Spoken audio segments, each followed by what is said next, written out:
PM কিষাণ যোজনার 23তম কিস্তির 2000 টাকা পেতে হলে অবশ্যই 5টি গুরুত্বপূর্ণ ভুল এড়িয়ে চলতে হবে। 1. ইকেওয়াইসি সম্পন্ন না করা। 2. আধার কার্ড ও ব্যাংকের তথ্যের অমিল। 3. ব্যাংক অ্যাকাউন্ট আধার ও এনপিসিআই এর সাথে লিঙ্ক না থাকা। 4. জমির যাচাইকরণ ল্যান্ড সিডিং অসম্পূর্ণ থাকা এবং 5. ভুল ব্যাংক অ্যাকাউন্ট বা এফএসসি কোড দেওয়া। যে 5টি ভুল করবেন না। 1. ইকেওয়াইসি সম্পূর্ণ না করা।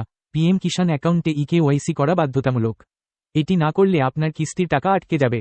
আপনি পিএম কিষাণ অফিসিয়াল পোর্টাল গিয়ে ওটিপি ভিত্তিক ইকেওয়াইসি করতে পারেন অথবা নিকটস্থ সিএসসি কেন্দ্রে গিয়ে বায়োমেট্রিক পদ্ধতিতে এটি করাতে পারেন। 2. আধার এবং ব্যাংক অ্যাকাউন্টের তথ্যে অমিল। আপনার আধার কার্ডে থাকা নাম, ঠিকানা এবং অন্যান্য বিবরণ যদি পিএম কিষাণ রেজিস্টারের সাথে হুবহু মিলে না যায়, তবে টাকা ট্রান্সফার বাতিল হতে পারে। 3.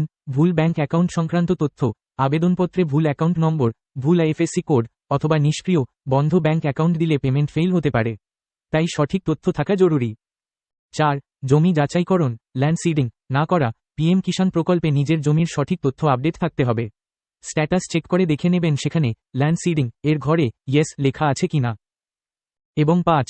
অযোগ্য উপভোক্তা হওয়া। আপনি যদি আয়করদাতা ট্যাক্স পেয়ার্স হন অথবা নির্দিষ্ট নিয়মের বেশি পেনশন পান, তবে এই প্রকল্পের সুবিধা পাবেন না। অযোগ্য তালিকাভুক্ত হলে টাকা আসবে না। আপনার পেমেন্ট ঠিকমতো অ্যাকাউন্টে পৌঁছাবে কিনা তা যাচাই করতে পিএম কিষাণ অফিসিয়াল পোর্টাল এর নো ইওর স্টেটাস অপশনে ক্লিক করে নিজের রেজিস্ট্রেশন